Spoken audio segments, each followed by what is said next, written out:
بھارت سے ایک اور ریلا پہنچ گیا۔ چناب اور ستلج میں انتہائی اونچے درجے کا سیلاب، سینکڑوں دیہات زیر آب، 38 لاکھ افراد متاثر، 13 لاکھ ایکڑ پر فصلیں تباہ۔ ملتان شہر میں سیلابی صورتحال سنگین، ہیڈ محمد والا پر انتظامیہ کی جانب سے پولیس تفریح بھی بڑھا دی گئی۔ پانی بریچنگ پوائنٹ سے 3 کلومیٹر تک آگے آ گیا۔ ہیڈ خان کی ہیڈ قادر آباد ارچنیوٹ برج پر بھی انتہائی اونچے درجے کا سیلاب۔ ملتان روڈ پر رانگو نہر میں 2 مقامات پر شگاف پڑ گئے، درجنوں آبادیاں زیر آب۔ سدائی کے مقام پر راوی کا سیلابی ریلا شامل ہونے سے دریائے چناب میں پانی کی سطح میں مسلسل اضافہ۔ دریائے چناب میں ہیڈ خان کے قریب پہلا شگاف ڈالنے کی تیاریاں۔ جلال پور بھٹیا میں کئی دیہات متاثر، ٹوبر ٹیک سنگھ اور خانیوال میں پریشان کن صورتحال۔ خانیوال میں سیلاب سے 2 لاکھ سے زائد افراد متاثر، ہزاروں گھر، 1 لاکھ سے زائد رقبے پر کھڑی فصلیں زیر آب، سینکڑوں گھر زمین بوس۔ کبیر والا میں عبدالحکیم ریلوے کراسنگ برج زیر آب آ گیا، شورکوٹ خانیوال ریلوے ٹریک بند۔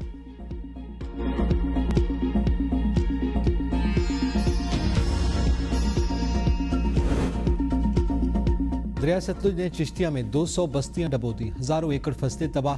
قصور میں بھی سیلابی ریلے نے تباہی مچا دی، درجنوں گھر پانی کی نظر۔ پاک پتن، میلسی، جلال پور سیلابی پانی نے کئی علاقوں کو اپنی لپیٹ میں لے لیا، لوگوں نے چھتوں پر چڑھ کر جانیں بچائیں۔ بہاول نگر میں بند ٹوٹ گیا، قادری مل، قمردین، بودلا اور بستی باون شاہ زیر آب، درجنوں گھر متاثر۔ سیلابی پانی کریلا بائی پاس کمال چوک پر پہنچ گیا، مزید علاقے خطرے میں آ گئے۔ بہاڑی میں 15 سے زائد سرکاری اسکول ریلے کی نظر۔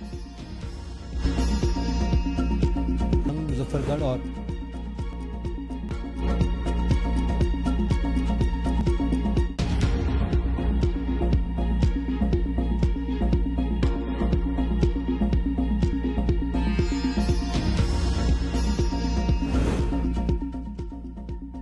سات سے 10 ستمبر تک سندھ میں تیز بارش کی پیشگوئی، کراچی سمیت مختلف شہر زیر آب آنے کا خدشہ۔ مونسون کا 10واں سپیل 6 ستمبر کو شروع ہوگا، ملک بھر میں وقفے سے بارشیں ہوں گی۔ 6 سے 8 ستمبر تک اسلام آباد اور پنجاب کے مختلف اضلاع میں بارش کا امکان۔ 7 سے 9 ستمبر کے دوران بلوچستان اور خیبر پختونخوا میں بارش متوقع، بالائی علاقوں میں لینڈ سلائیڈنگ کا خدشہ۔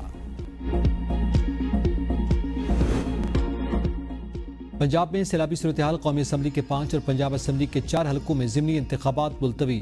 NH 66 وزیر آباد، NH 96 فیصل آباد، NA 129 Lahore, NA 143 Sahiwal, NA 104 Faisal آباد، جبکہ PP 73 سرگودا، PP 87 میاں والی، PP 98 فیصل آباد، PP 203 ساہیوال میں ضمنی انتخابات مؤخر۔ الیکشن کمیشن کا کہنا ہے کہ سیلاب کی وجہ سے پولنگ سٹاف کی دستیابی ممکن نہیں۔ مواصلاتی نظام، سرکاری اور نجی عمارتیں، سکولز اور پولنگ سٹیشنز شدید متاثر ہو چکے ہیں۔ جیسے ہی حالات معمول پر آئیں گے، ضمنی انتخابات دوبارہ شیڈول کیے جائیں گے۔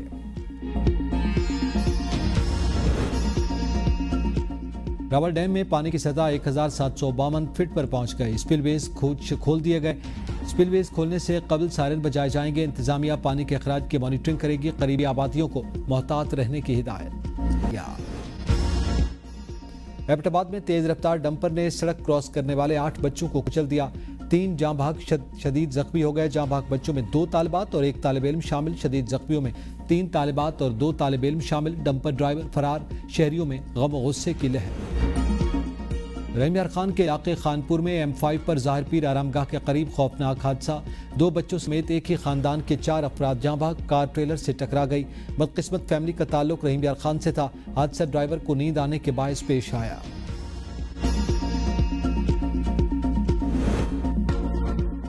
ہائیبرڈ سسٹم ڈیلیور کر رہا ہے، اس میں کوئی چیز ڈھکی چھپی نہیں۔ بار بار کہتا ہوں کہ پرائم منسٹر ہاؤس کے پچھلے لان میں بیٹھ کے کوئی فیصلہ نہیں ہو رہا، پرانے ہائیبرڈ سسٹم میں منافقت تھی۔ وزیر دفاع خواجہ آصف کی پروگرام سوال سے آگے میں گفتگو، کہا میرے بیان پر میرے گرد کوئی گھیرا تنگ نہیں ہوتا، مجھ پر کوئی پریشر نہیں، مجھے کہیں سے ہیٹ نہیں آ رہی، مجھے پارٹی لیڈرشپ جو حکم کرے گی اس کی پابندی کروں گا۔ پارٹی قیادت نے کبھی رائے کے اظہار سے نہیں روکا، مجھے گھر بھیجنے کی قیاس آرائیاں ہیں۔ جنرل باجوہ کو ہم نے بربلا ایکسٹینشن دی، وہ جمہوریت کو سپورٹ نہیں کر رہے تھے، اب ایسا نہیں، موجودہ نظام نتائج دے رہا ہے۔ پاکستان میں ہر سطح پر کرپشن سرایت کر چکی، پیسوں سے اسمبلی کی نشستیں حاصل کی جاتی ہیں، حقائق چھپائے نہیں جا سکتے، چاہے کتنے بھی ناگوار ہوں، سسٹم میں موجود خامیوں کو نظر انداز نہیں کیا جا سکتا۔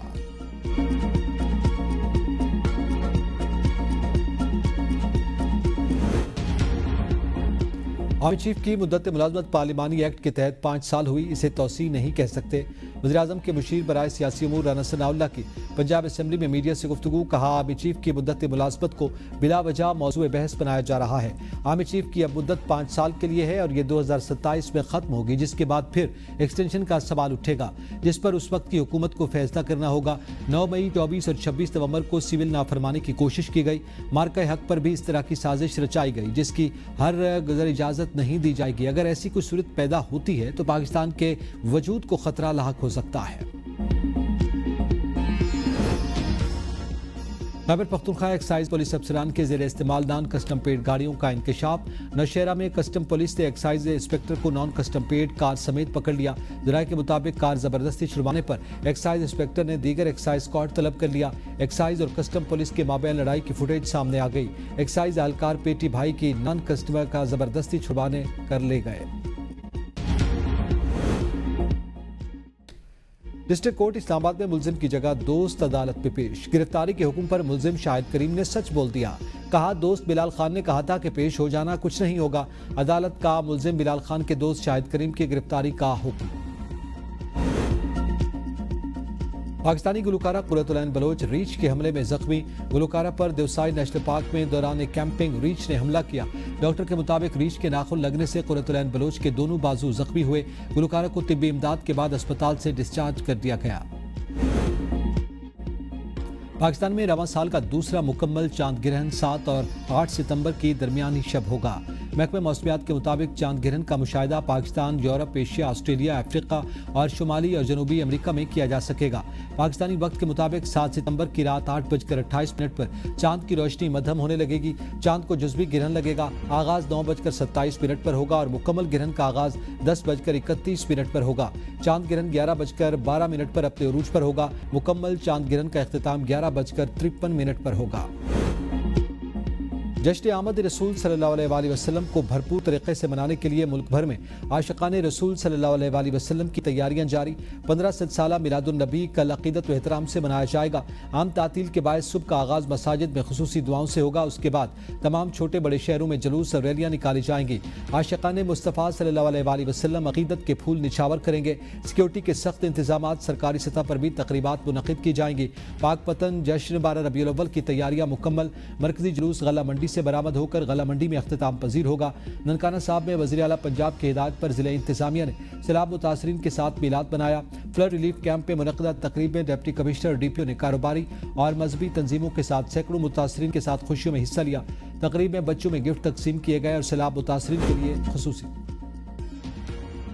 5 ستمبر 1965 جنگ جاری تھی۔ پاکستانی فوج متعدد فتوحات اپنے نام کرتی رہی اور بھارت کو ناکامیوں کا سامنا کرنا پڑا۔ صدر ایوب نے جوڑیاں میں بے مثال کارناموں اور کامیابیوں پر فوج کو مبارکباد دیتے ہوئے دشمن کو نیست و نابود کرنے کی ہدایت دی۔ رات بھر گھمسان کی جنگ کے بعد پاکستانی فوج بھارت کے دوسرے مضبوط ترین محاذ جوڑیاں پر قبضہ کرنے میں کامیاب ہو گئی۔ اس لازوال فتح کی بنا پر بھارتی فوج کو جوڑیاں سے 18 میل اور اخنور سے 3 میل پیچھے دھکیل دیا گیا۔ پاک فوج نے مقبوضہ کشمیر میں کئی مقامات پر بھارتی فوج پر حملے کیے، جس میں 50 سے زائد فوجی ہلاک اور متعدد زخمی ہوئے۔